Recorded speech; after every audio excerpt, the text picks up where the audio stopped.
Buenas.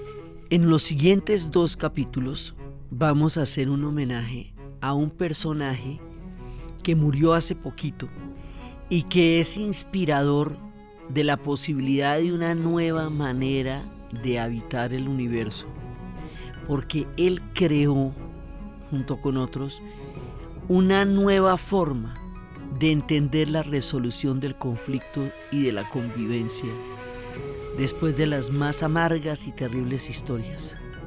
Se trata del arzobispo Desmond Tutu, que murió el 26 de diciembre del 2021.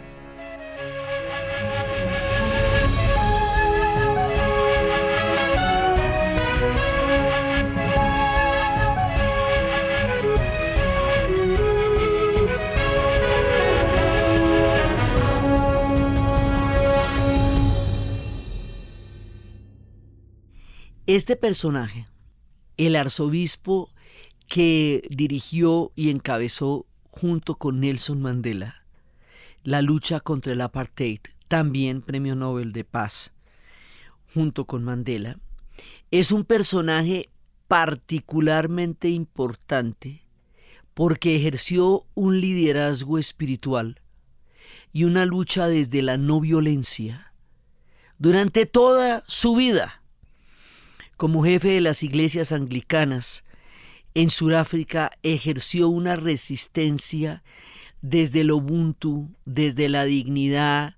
Fue jefe de la Comisión de la Verdad de Sudáfrica cuando Sudáfrica creó la Comisión de la Verdad y la Reconciliación como una manera de construir la nación del arco iris a partir de una nueva forma de integrarse y no de excluir desde otro lado, dado que Sudáfrica vivió durante siglos la exclusión, el racismo, todas las leyes más oprobiosas y llegó a tener durante el siglo XX uno de los regímenes más aterradores de la tierra, solamente comparable con el Tercer Reich de Alemania, que era el apartheid. Entonces resulta que este hombre tiene unas lecciones espirituales y tiene una presencia y un poder para mostrarnos otros horizontes posibles de la paz y de la reconciliación y de la construcción de un tejido de nación, de un pueblo que solamente conoció el odio, que solamente conoció la exclusión y solamente conoció confrontaciones y no tenía un pasado idílico al cual devolverse, ni un tiempo precioso en el que todo fue bonito. No, eso no fue chévere nunca. O sea, no, ellos no tenían que recheverizarse para volver a un tiempo magnífico en que eran sensacionales. No lo fueron nunca antes. Lo que vivieron se lo inventaron y se lo inventaron a partir de ese presente para el futuro. Y no es el recuerdo de una época dorada a la que habrían de regresar, sino la invención de una nueva Sudáfrica, que tendrían que imaginarse porque no la habían vivido nunca. Y en eso Desmond Tutu va a ser un personaje central. Desmond Tutu va a ser el que va a hacer toda la campaña para que el mundo sepa que Mandela es un prisionero en las cárceles de Sudáfrica.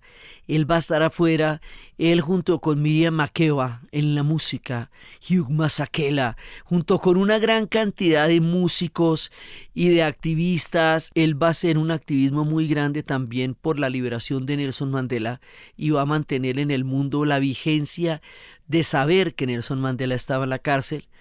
Pero él en sí mismo es un pensador. Y es un filósofo y es un teólogo.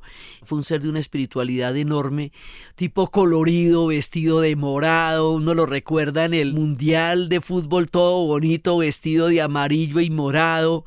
Un personaje alegre, pintoresco y de una dimensión humana e histórica tan absolutamente colosal en el sentido egipcio de la palabra, que vamos a recordarlo. Y vamos a recordarlo por su pensamiento, vamos a recordarlo por su espiritualidad y vamos a recordarlo por las lecciones históricas que él tiene para darnos ahora y en las generaciones del futuro, porque es un grande, el que nos dejó hace poco Desmond Tutu. Entonces por eso vamos a recordarlo en este programa y en el siguiente. Pero para entrar a explicar la grandeza, la dimensión, la talla de Desmond Tutu, nos toca contar el contexto de Sudáfrica para entender dónde y de qué manera este hombre, habiendo recibido literalmente el peor de los mundos, fue capaz de imaginar uno de los mejores. Y en eso está la alquimia de la espiritualidad de Desmond Tutu, como lo estuvo el de Mandela, de recibir realidades verdaderamente atroces y convertirlas en posibilidades históricas completamente distintas, desde una narrativa de cooperación y de solidaridad y de respeto, basados en un régimen en el cual era todo lo contrario. O sea, este personaje recibe de verdad una época atroz y el hombre la monta de algo completamente distinto. La nación surafricana, el país que hoy llamamos Sudáfrica, que se nos toca contarlo para poder entender a Desmond Tutu, es tan grande que hay pingüinos y leones. Quiere decir que en la parte norte del país hay planicies, sabanas, como las de Kenia, donde hay leones y antílopes y elefantes y todos los grandes animales de las grandes planicies, y se hacen safaris y todo eso en el norte. Y en el sur, esto ya queda tan cerca de la Antártida, que hay pingüinos en el mismo país. Entonces eso para darles una idea, primero del tamaño, segundo de la diversidad, porque este es un país además dotado por la naturaleza de unas formas de biodiversidad y de diferentes ecosistemas muy grandes y muy variados. Este país, situado en el punto donde termina la masa del bloque africano en el planeta Tierra, está rodeado del Océano Índico y el Océano Atlántico, y esa coyuntura hace que vaya a ser clave en la navegación cuando los europeos emprendan el proyecto de navegación global que van a hacer hacia el siglo XVI, XV-XVI. Entonces van a dar la vuelta por ahí cuando empieza Vasco da Gama y cuando empiezan las grandes empresas de navegación. Van a encontrarse con uno de los lugares inclusive más peligrosos en la navegación, que es el Cabo de la Buena Esperanza y la falsa bahía, porque ahí hay una bahía muy grande que parecería que todavía es mar, pero ya es tierra. Entonces no se ve, los barcos muchas veces se encallaban o se hundían ahí, y ahí es donde se unen los dos océanos, en el Cabo de la Buena Esperanza, que entre otras cosas es un espectáculo impresionante ver cómo se unen las aguas de los dos océanos. Eso va a llevar a los europeos a circunnavegar el continente africano en diferentes oleadas. En el continente africano había un pueblo muy antiguo que son los bosquimanos, los de los dioses deben estar locos, poblaciones originarias de tiempos inmemoriales, y luego va a venir hacia el año 1500 a.C. una enorme migración del África Central. Estos son los pueblos bantú, y entre ellos están los zulú.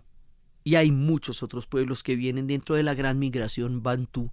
Esta gente tiene lenguas bantú que son suahilis, básicamente lenguas swahili, pero en muchas diferentes formas. Y ellos van a crear un asentamiento enorme en estas tierras.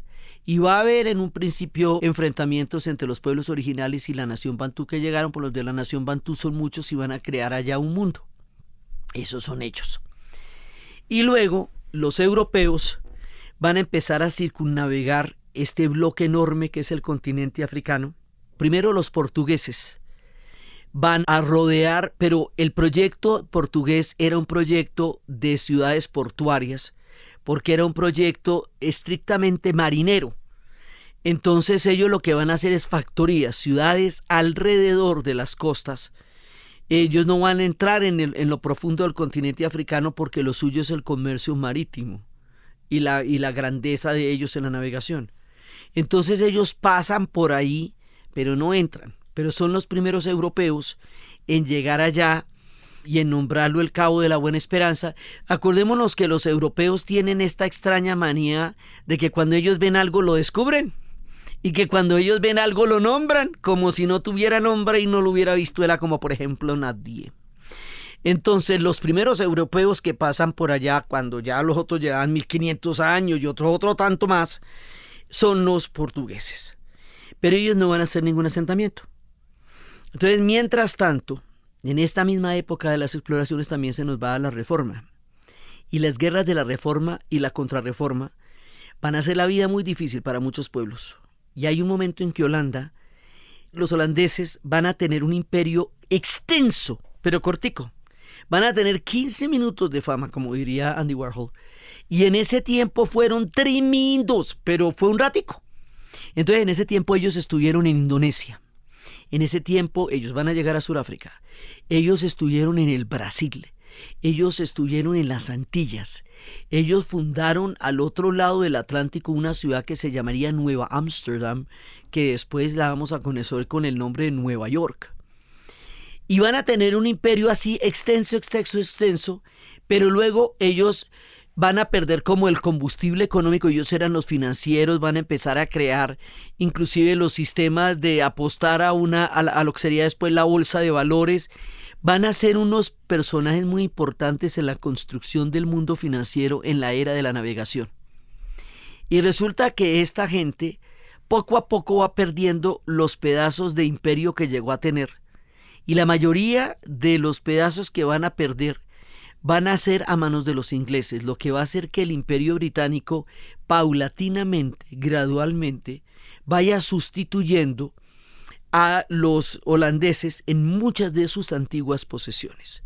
Entonces resulta que hay un momento en que en todos estos avatares de las guerras de la Reforma, Holanda va a tener una versión del protestantismo que es la Iglesia Holandesa Reformada. Esa Iglesia Holandesa Reformada es una versión bastante estricta, bastante fuerte, extrema, de lo que es el protestantismo, que en su momento era bastante fuerte, una versión muy calvinista. De ahí va a salir un combo, y ese combo de la Iglesia Reformada va a llegar a Sudáfrica, y ellos sí van a establecer un asentamiento, y ellos sí van a llegar con una idea de hacer de Sudáfrica la tierra prometida, de hacer de Sudáfrica una tierra de evangelización, de promisión. Ellos van a llegar con un destino manifiesto, con una misión religiosa, con una visión completamente mística y completamente confesional. Entonces ellos se van a establecer allá. Eso está pasando en muchas partes, porque los ingleses del Mayflower también llegaron a los Estados Unidos y posteriormente llegaron otros con la idea de crear una nueva tierra con una nueva visión donde pudieran practicar su fe de la manera como ellos la concebían, y así fue que nacieron las 13 colonias de lo que en el futuro sería el país de Estados Unidos. Es decir, el protestantismo y la Reforma van a generar este tipo de fenómenos en muchas partes del mundo que van a tener unas implicaciones gigantescas en el devenir de los tiempos. Van a llegar los holandeses allá. Van a estar hasta el siglo XIX, van a tener una hegemonía, pero resulta que los holandeses, a diferencia de todos los demás pueblos europeos que lleguen al África, ellos cortan raíces con Holanda. Y más adelante, cuando el imperio holandés decae y los ingleses vayan a tomarse como la posesión de ese poder que antes fue de los holandeses, ellos ya no van a poder retornar a Holanda. En principio no fue nunca la idea, pero ya cuando se pierde el control holandés del territorio de Sudáfrica, ya los holandeses no pueden volver. Y ya ni siquiera van a ser holandeses. Y ya Holanda se vuelve un antepasado. Ellos se van a volver surafricanos.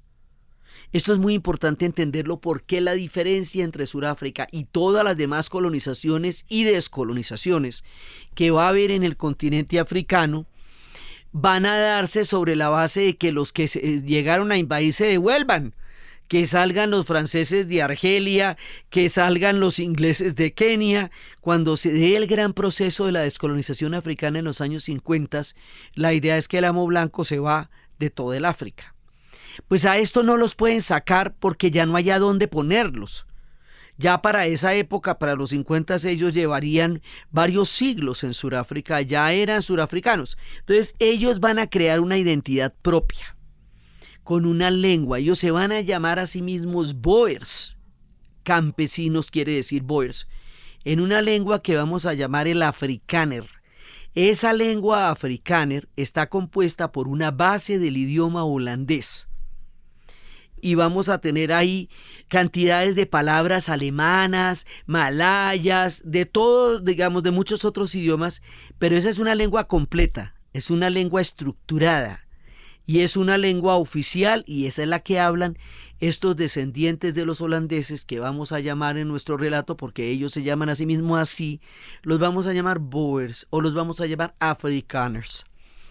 Entonces ellos van a tener una identidad histórica a partir de la iglesia reformada de Holanda, que es de donde ellos vienen, y de la visión religiosa que tenía esa iglesia, que era una visión fundamentalista, o sea, una visión así muy, muy, muy fuerte de lo que era en ese momento la misión de la gente que era elegida. Ellos se van a sentir el pueblo elegido, y ellos van a sentir que se les es dada una tierra en el sentido bíblico de la palabra. Y ellos se van a sentir bíblicamente destinados por la providencia, porque además así lo van a decir ellos, para habitar esas tierras y mandar en ellas por mandato de Dios. Entonces ellos van a llegar allá, van a desarrollar toda una cultura y van a hacer en lo que Dominique Lapierre, en su libro Un arco iris en la noche, llama la primera cerca que se hizo en la historia de todas las diferentes segregaciones de Sudáfrica.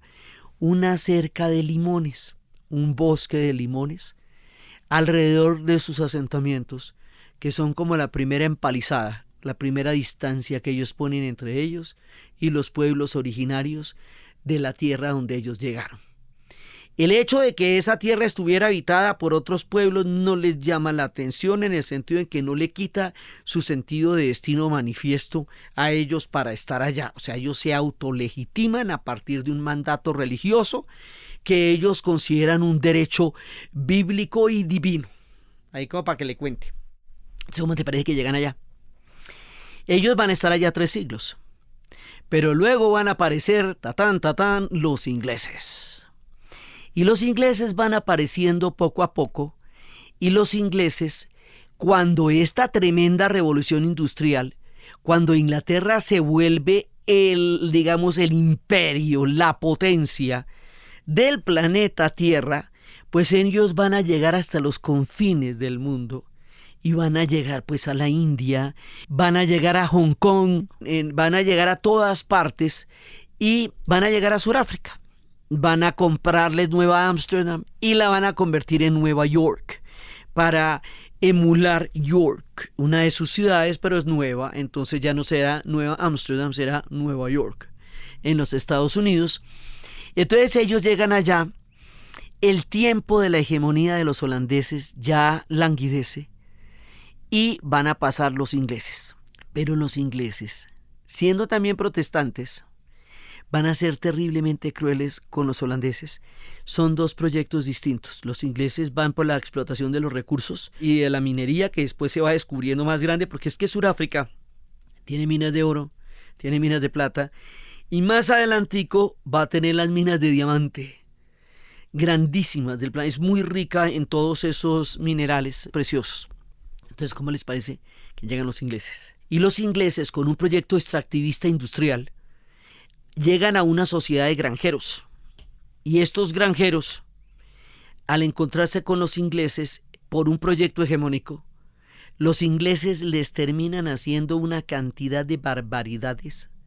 El Imperio Británico los va a expulsar de sus tierras, un desplazamiento gigantesco que ellos conocerán como la larga marcha, que se va a hacer en carrozas, en carretas, como los del oeste. Eso era en una ruta escarpadísima que ellos calculan que es como la distancia que hay entre México y Alaska, porque tuvieron que hacer varias veces la ruta. En la ruta van a morir de hambre y de desintería. Los van a obligar a caminar jornadas terribles. Va a haber una guerra sin honor ninguno, porque esa guerra es de lo asqueroso que hay, que se llama la Guerra de los Boers. Esa guerra está, mejor dicho, ninguna guerra es chévere, pero esta era horrible. Hay dos guerras Boers, a finales del siglo XIX y comienzos del siglo XX. La primera guerra la ganan los Boers, la segunda guerra la pierden los Boers. Cuando los Boers pierden la segunda de las guerras Boers, van a ser internados en campos de concentración ingleses. Sí, o sea, inventados mucho tiempo antes del siglo XX, pues de que se dieran en la Segunda Guerra Mundial, van a ser enfrentados a toda clase de enfermedades, van a morir de hambre, de enfermedades, de plagas allí en esos campos, y van a llegar a estas tierras de Transvaal y Orange como unas tierras donde se cumplirá el sueño con que originalmente llegaron a Sudáfrica, que era el sueño de llevar y vivir en el mensaje divino de la fe de su iglesia holandesa reformada. Ellos van a ser víctimas en un sentido muy doloroso, profundo y masivo de la llegada de los británicos a Sudáfrica y del relevo de estos dos imperios, donde los Boers lo van a pasar terriblemente mal. Estos Boers van a vivir bajo la dominación inglesa, más o menos hacia los años 30, y van a tener, digamos, en los ingleses sus principales enemigos. Entonces, los ingleses, que a su vez venían con un racismo que ellos mismos tenían de su propia cepa, que ellos mismos armaron por el mundo, van a dejar una institucionalidad racista en Sudáfrica que ya tenían ellos, más la que tenían los Boers. Entonces, cuando finalmente se dé la independencia de Sudáfrica en 1931, ellos se van a independizar de los ingleses. Ellos tenían simpatías y van a tener simpatías por el Tercer Reich, porque van a compartir la teoría racial. Entonces, más adelante, el Partido Nacionalista Africano va a subir al poder. Ellos tienen simpatía con los nazis, porque creen en las razas superiores y creen que este destino bíblico los hace superiores, elegidos, frente a los demás pueblos bantú y de todas las diferentes etnias. Además que Sudáfrica es uno de los países que tiene la mayor cantidad de influencias porque tiene una minoría hindú, la mayor por fuera del continente de la India. Están en un punto en que muchos pueblos llegaron allá y hubo un mestizaje de muchísimos pueblos que hace de ellos una diversidad enorme a nivel cultural y a nivel étnico y a nivel de diferentes naciones que llegaron allá en diferentes épocas. Eso es un mosaico de pueblos. Entonces, una teoría racial en un mosaico de pueblos, ¿de qué color termina siendo el mosaico? Cuéntame a ver cómo es. Entonces resulta que después, cuando ellos tienen ya la independencia de los ingleses, quedan en el control total de la nación, de las instituciones que los ingleses ya habían dejado, que tenían el racismo, digamos, incorporado en el marco institucional. Ellos lo van a llevar a un punto extremo. Y Verwoerd, en 1935, va a estar en Nuremberg. Va a haber la promulgación de las leyes de Nuremberg. Va a haber la exclusión. Las leyes de Nuremberg en Alemania fueron la exclusión de todos los pueblos judíos, de las comunidades judías. En un principio ellos no se podían sentar en las bancas de sus casas, ni en las aceras, ni ocupar lugares públicos, ni ejercer las profesiones, ni ir a los conciertos. O sea, las leyes de Nuremberg van a recoger a los judíos de Alemania, los van a sacar de la esfera de lo público. Y después de sacarlo de la esfera de lo público, los van a confinar en el gueto de Varsovia y después de eso van a empezar las deportaciones hacia los campos de concentración. Esas leyes que empiezan por impedir que la comunidad judía ocupe el espacio público y esas leyes que prohíben terminantemente los matrimonios interraciales porque los consideran contrarios a la moral de la teoría superior de las razas, es lo que van a tomar los africanos, y en este caso la figura de Verwoerd, para inspirarse en lo que en 1948 van a ser las leyes del apartheid. Se dice apartheid en inglés, se dice apartheid en afrikáner, y es la ley de la separación de razas.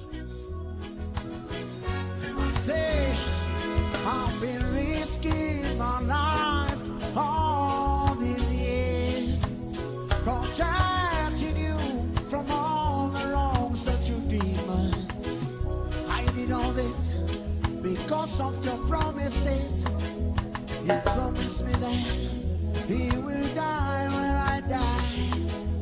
Promise that when trouble comes my way, you're gonna be there.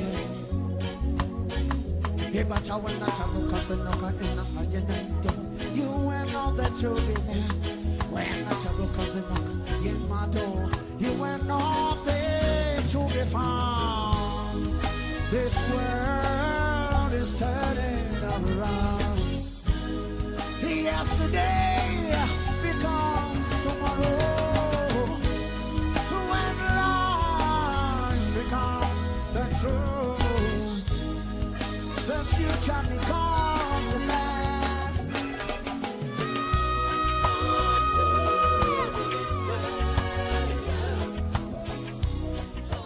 Entonces, siendo ellos el 26% de la población, no pueden eliminar al resto de los pueblos bantú y a todos los demás pueblos negros, pues porque es que numéricamente no les da la cuerda, ¿se me entiende? No pueden, pues la minoría son ellos.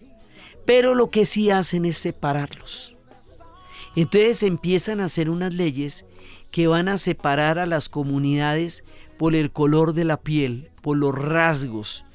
Cuando estábamos hablando del viaje a Sudáfrica, les hablé de la ley del lápiz, que uno las ve en el museo del apartheid en Soweto. Y esa ley del lápiz era que le ponían un lápiz a las personas supuestamente blancas, porque es que las comunidades negras eran negras, pero los blancos eran de todas las diferentes pueblos que les cuento que han llegado allá, griegos, judíos, de todos. Entonces, si el lápiz se deslizaba sin problema, eran racialmente puros porque su pelo era totalmente liso. Si el lápiz encontraba algún tipo de crespo, ahí había una huella de mestizaje. Y eso ya lo redefinía en otro punto de la geografía distinta a donde vivía. Con esto separaron familias, parejas, padres, hijos, por el aspecto racial. Esto para los colombianos es de dar alaridos porque nosotros somos todos distintos y somos todos mestizos. Entonces, pues imagínese eso, ¿quién viene siendo quién si en una misma familia tenemos 5 y 6 personas completamente distintas las unas de las otras? Entonces ellos empiezan a separar. El apartheid es una ingeniería social, un gran diseño de sociedad basada en la separación de espacios de habitar de acuerdo con el color de la piel y los rasgos de la etnia de donde vengan. Y posteriormente a separarlos por las razas de donde vienen, van a empezar a quitarle los derechos según el lugar donde vivan. Por eso les contaba en el programa del viaje que uno compra la boleta para el Museo del Apartheid y lo primero que pasa es que lo clasifican por raza. Y uno queda por allá en una jaula muerto del susto y le dicen, nada, usted ya quedó en esto y usted ya no tiene derecho a todas estas cosas. Tan aleatorio es como eso. Entonces empezaron a suprimir derechos. El primero fue el derecho a la movilidad. La gente no se podía mover. Más adelante esto se va a ir perfeccionando y más adelante van a empezar a separarlos por unidades lingüísticas. Las naciones bantú son una unidad lingüística muy diversa. Entonces cada uno de ellos va a quedar en un lugar y esos lugares se van a llamar los bantustanes por las naciones bantú. Y esos lugares van a tener unos pases, una carnetización que hace que usted no pueda con ese pase estar sino en el territorio donde usted vive. Y si lo llegan a encontrar en otro lugar, se expone a cualquier clase de castigo físico porque no hay leyes que protejan a nadie de nada en ese momento. Entonces, solamente pueden ir a las ciudades blancas para criar a los hijos de los blancos y para hacer el oficio y la jardinería. Y luego van a ser recogidos por los buses y van a ser depositados en su casa. Y no pueden salir de ahí. Y sus casas son casas deliberadamente deterioradas, sin servicios públicos, con una situación de miseria urbana, porque la miseria después se utilizó como un arma para probar que los pueblos bantú no eran capaces de vivir en lugares dignos. Esto se va poniendo cada vez más terrible porque cada vez los controles son más para establecer un sistema de humillación institucional y sistemático. El odio se vuelve ley y se convierte en institución, y cada una de esas instituciones van quitando derechos cada vez más, hasta el momento en que en la educación bantú, que es una reforma a la educación que van a hacer para deteriorar y hacer mucho más precaria la educación de los pueblos bantú, para establecer una diferencia enorme y cada vez mayor entre la educación de los blancos, que va a ser una educación de élite, va a ser una educación de alta calidad y va a ser una educación para el progreso y para la fortuna de todas las oportunidades que solo ellos tienen para construir y mantener unos privilegios que solo ellos tienen.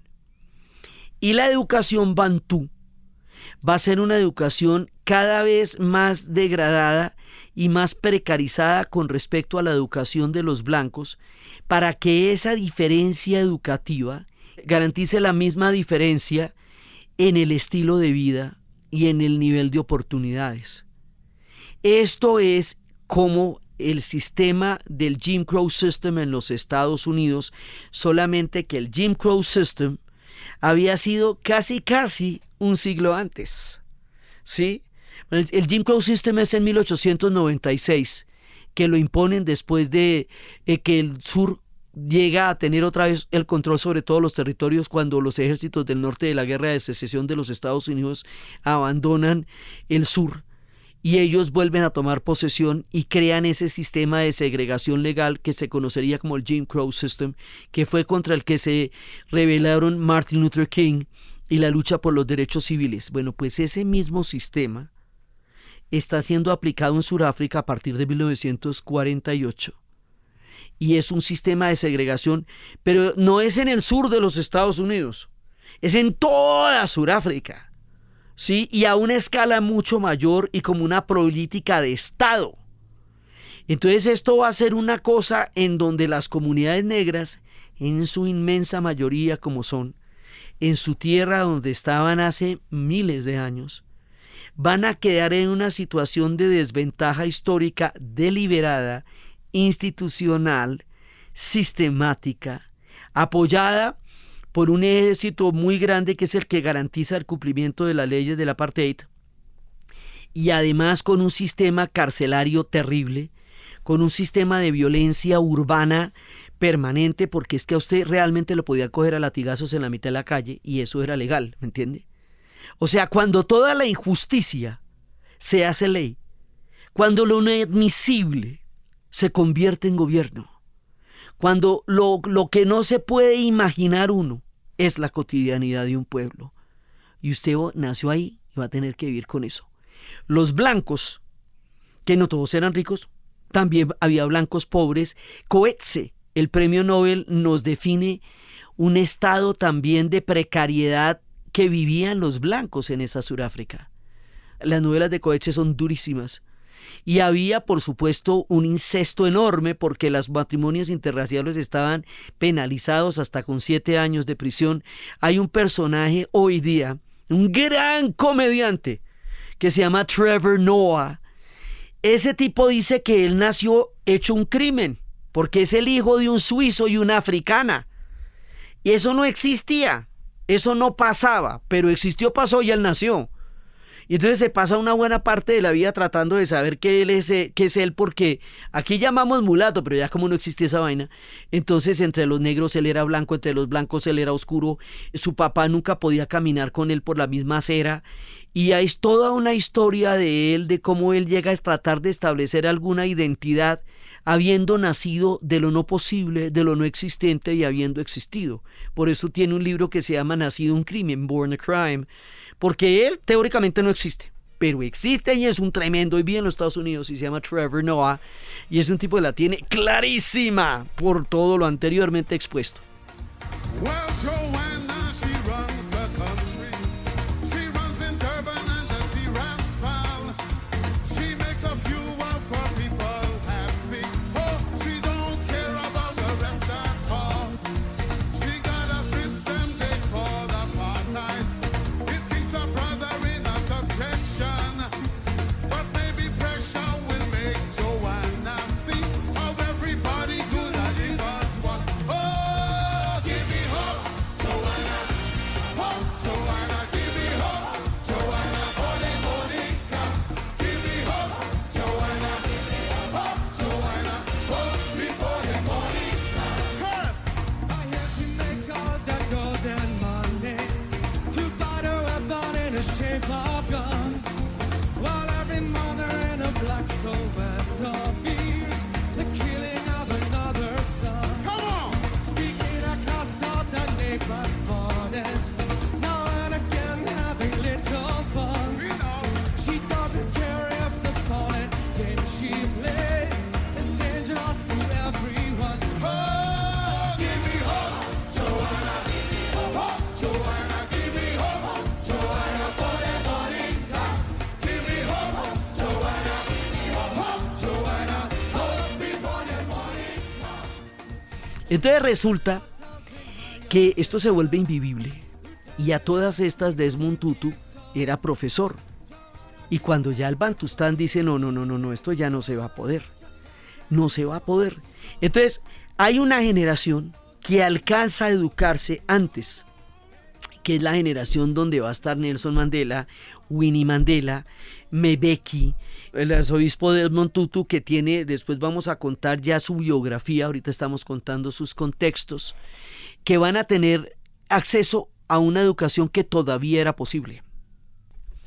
Cada vez que había una gran revuelta, empeoraban las condiciones. Entonces va a haber unas matanzas muy grandes, como la matanza de Sharperville en 1960, después de la cual empiezan a montar los bantustanes ya de una manera mucho más estricta, y el sistema de paces. Y cada vez las condiciones que parecerían imposibles se van a degradar más. Ya van a llegar a un punto en que en 1976 van a poner, no solamente han quitado las matemáticas de la educación bantú para que no puedan contar las comunidades negras la riqueza enorme que tiene Sudáfrica, porque mientras tanto Sudáfrica, pues con toda esa mano de recursos y con el oro del mundo, porque en la Guerra Fría Sudáfrica queda como el principal productor mundial de oro, el otro es la Unión Soviética. Así que si hubieran hecho unas sanciones con Sudáfrica como las que harían después, de la manera que deberían haberlas hecho para un país que tiene un régimen tan terrible, le darían el camino expedito a la Unión Soviética para desarrollar el mercado del oro cuando todavía el oro era moneda patrón en muchísimos países del mundo. Entonces la Guerra Fría hace que se tolere el régimen surafricano sin mayores cuestionamientos, porque finalmente está al otro lado de la Unión Soviética. Y como la ley en la Guerra Fría era que se apoyaba al monstruo de los mangones, con tal de que fuera anticomunista, entonces se toleró el nazismo, que tanto combatieron en la Segunda Guerra Mundial, por lo cual se hizo una guerra de ese tamaño, se toleró en las meras narices del mundo en Sudáfrica y delante de todo el mundo, y nadie decía nada. Y cuando nadie decía nada es que la voz de Desmond Tutu se alza por el mundo diciendo: ¡Oye, mire lo que está pasando en Sudáfrica! Es cuando el señor Maguire va a tomar esas fotos que decían esas fotos eran más importantes que mi vida. Entonces, aparte de todo esto, con todo lo grave que esto era, ahora van a poner el afrikáner como el idioma oficial en los colegios. Y resulta que las comunidades negras no hablan afrikáner. Entonces, a una educación que ya está deliberadamente empobrecida, donde la precarización de la educación es una forma de garantizar la inequidad, ahora le van a poner un idioma oficial que no hablan las comunidades negras. Entonces esto ya es excluirlos de la educación y montar una farsa, porque ¿para qué va a ir al colegio un niño a que le hablen en afrikáner de cosas que de entrada ya son mucho menos oportunidades de los que tienen los blancos en Sudáfrica? Esto de degradar la educación es un crimen al futuro, porque es deliberadamente quitarle el derecho a través del sistema educativo a la gente de tener oportunidades en una sociedad. Es utilizar la educación como arma para mantener en el sometimiento y en la inequidad a una enorme parte de la población basada en el color de su piel. Es tan monstruoso que uno no se lo puede imaginar. Pero si además lo van a poner en el afrikáner, pues apague y vámonos, porque aquí ya no hay nada. Entonces es cuando los peladitos de bachillerato de Soweto, donde vivía Desmond Tutu, van a armar una enorme manifestación gigantesca. Y la represión de la policía del régimen va a ser tan supremamente terrible que van a matar 700 peladitos de colegio, porque se estaban oponiendo a que les enseñaran la educación, de hecho totalmente pauperizada, en un idioma que ni siquiera ellos hablaban, por oponerse a eso. Y una de las fotos de Mr. Maguire que recorrió el mundo es la de una chica de 13 años con su hermano muerto en los brazos como una pietá, caminando desesperada por las calles de Soweto. Esa foto recorrió el mundo. Y esa foto le mostraba al mundo lo que estaba pasando en Sudáfrica, porque el primer reto de la lucha contra el apartheid es que el mundo crea lo que está pasando allá. Porque es tan grave y tan terrible que no parecía creíble, ¿sabe? O sea, nadie se imaginaba que estuvieran pasando estas barbaridades en Sudáfrica. Primero porque queda muy lejos y muy abajo, pero nadie imaginaba que una prolongación del nazismo, de haber triunfado en Alemania, fue lo que vivieron los surafricanos con el régimen del apartheid. I wonder how many times you've been ahead, and I wonder how many plans have gone bad. I wonder how many times you had sex, and I wonder, do you know who'll be next? I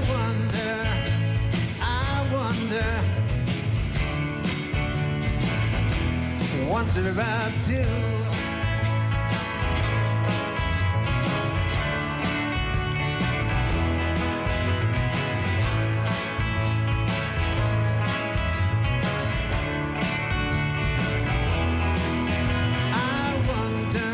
About the love you can't find, and I wonder about the loneliness that's mine. I wonder how much gold have you got, and I wonder about your friends that are not. I wonder,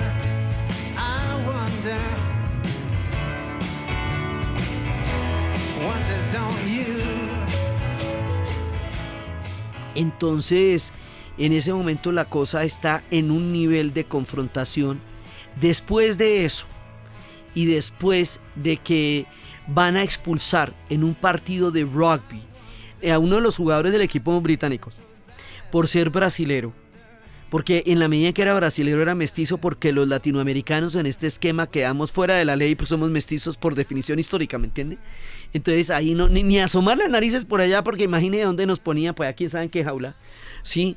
Entonces nosotros de todos los colores, ¿sí? Entonces resulta que al brasilero le expulsan por mestizo. Entonces los ingleses van a sacar su delegación de rugby de la contienda, y ahí es cuando van a empezar las sanciones en serio. de verdad para Dios. Ahí sí ya empiezan, los expulsan de la FIFA, los expulsan del Comité Olímpico, los empiezan a expulsar de todas partes. La lucha de Desmond Tutu en ese momento va a ser crucial. Y cuando a él le vayan a dar el premio Nobel, lo van a hacer como una manera de la comunidad internacional de apoyar la lucha contra el apartheid y de empezar a decir no es tolerable un régimen de estos. Pero el hombre que está dando esa pelea en ese momento ante el mundo es Desmond Tutu. Y lo está dando desde la profunda espiritualidad y desde toda una lucha, que es la que vamos a ver en el siguiente capítulo, el personaje que en este contexto tan aterrador es Desmond Tutu. O sea, esta fue la realidad en la que él vivió. Esto fue lo que le tocó a él, habiendo nacido en un pequeñito pueblo de Sudáfrica y habiendo sido criado en una situación de estas, en una pequeña ciudad de los mineros de oro de lo que era la provincia de Transvaal, en el norte de Sudáfrica. La provincia de Transvaal era una provincia de una gran cantidad de población boer.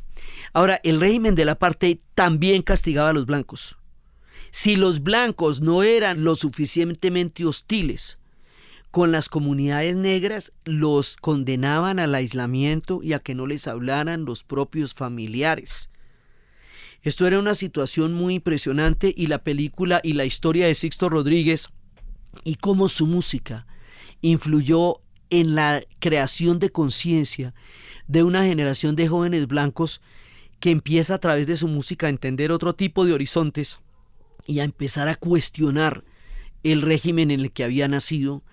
Es parte de toda, digamos, de toda la mirada que se necesita para entender la monstruosidad, porque cuando usted ha vivido mucho tiempo en la monstruosidad ya ni siquiera la ve, de lo terrible que es, de lo que llega a convivir en un ambiente totalmente contaminado en términos de coexistencia, de la manera más terrible.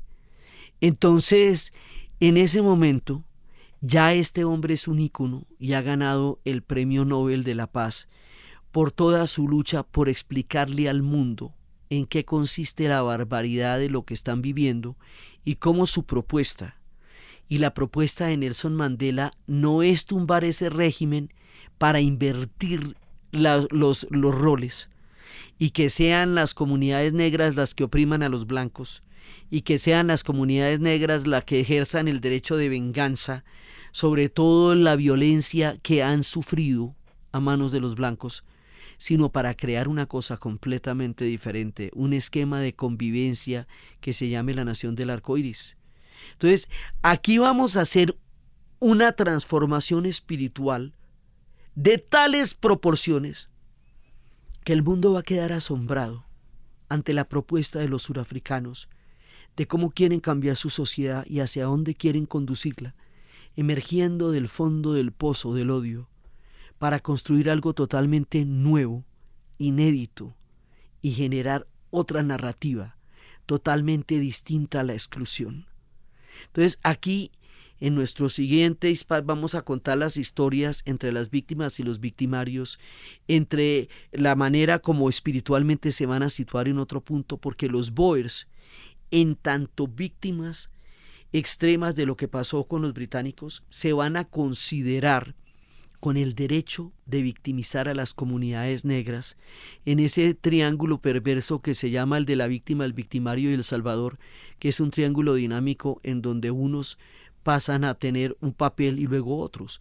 Los Boers, que tanto sufrieron a manos de los ingleses, van a ejercer sobre los pueblos negros una violencia tan o mayor de la que recibieron y se van a sentir con lo que Carlos Eduardo Martínez llama conciencia de bondad, que es creer que ellos van a hacer algo bueno al crear las leyes del apartheid, porque van a validar su supremacía histórica y su sentido de la sociedad, y lo van a preservar de lo que ellos consideran que es la contaminación de las razas, que son todas las razas que no son ellos. Y ese era exactamente el proyecto nazi. El proyecto nazi era un proyecto para los arios, en los cuales ellos tenían la necesidad, la condición y el derecho para generar un tipo de sociedad en la cual ellos rigieran desde su superioridad autorregida sobre los demás pueblos. Entonces, sobre esa idea, los boers, los africanos, van a crear este régimen tan absolutamente terrible. Verwoerd, después de haber ido a Nuremberg, va a recrear el martirio de todos los pueblos boers en su larga y terrible marcha hacia los estados de Transvaal y Orange, y con esta puesta en escena va a poner las leyes del apartheid, va a lanzar las leyes del apartheid a partir de una proclama de víctima para justificar la victimización de las comunidades negras a partir de una política de Estado.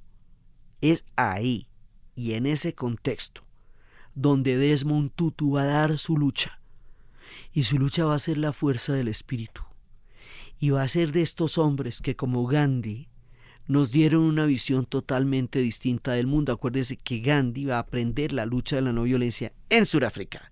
Cuando él vivió allá y cuando vivió en carne propia la segregación, es allá, durante los 25 años que él vivió en Sudáfrica, donde aprendió la práctica de la no violencia que llevará a la India, junto con el ahimsa y junto con la que es precisamente el respeto total a la vida, creará la campaña de independencia para liberar a la India de los británicos.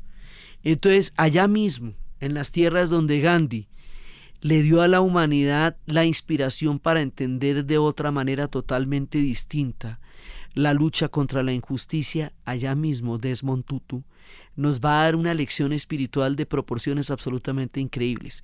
La historia de Desmond Tutu y cómo es que él sobrevive, transforma, crea, enuncia y propone una nación del arco iris a partir de una tierra de segregación desolada por el odio y la exclusión, es lo que les vamos a contar en el siguiente programa, y la razón por la cual queremos contarles y rendir un homenaje al arzobispo Desmond Tutu.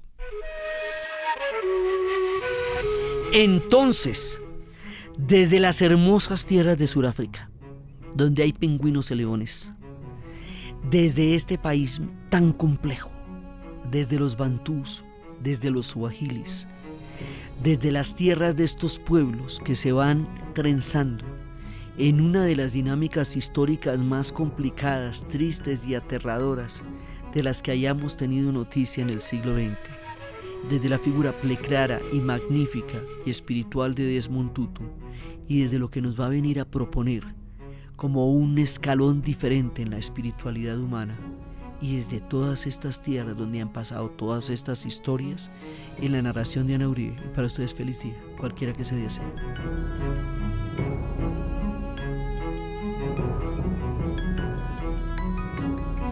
Este podcast fue posible gracias al equipo de la Casa de la Historia: Diana Suárez, Milena Beltrán, Arturo Jiménez Viña, Daniel Moreno Franco.